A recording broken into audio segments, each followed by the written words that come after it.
مرتضی پاشایی. یکی هست تو قلبم که هر شب واسه اون می نویسم، اون خوابه نمیخوام بدونه، واسه اونه که قلب من این همه بیتابه. یه کاغذ یه خودکار دوباره شده همدم این دل دیوونه، یه نامه که خیسه پر از عشقه با کسی بازم اونو نمیخونه. یه روز همینجا توی اتاقم یه دفعه گفت داره میره، چیزی نگفتم آخه نخواستم دلشو قصه بگیره.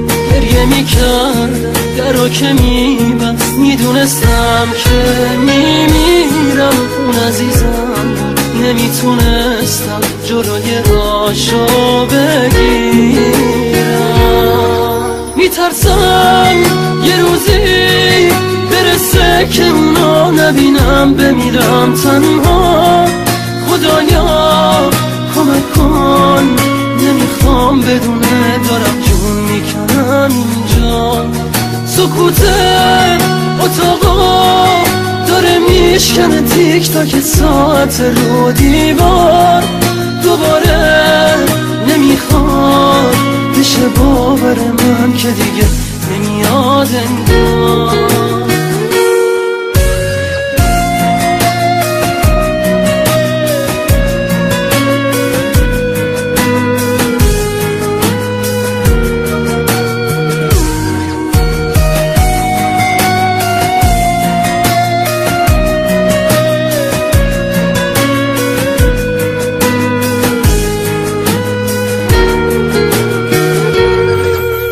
همینجا توی اتاقم یه دفعه گفت داره میره، چیزی نگفتم آخه نخواستم دلشو قصه بگیره.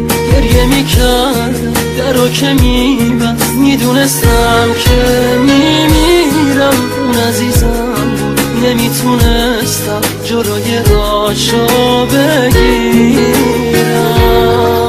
یکی هست تو قلبم که هر شب واسه اون می نویسم، اون خوابه نمیخوام بدونه، واسه اونه که قلب من این همه بیتابه.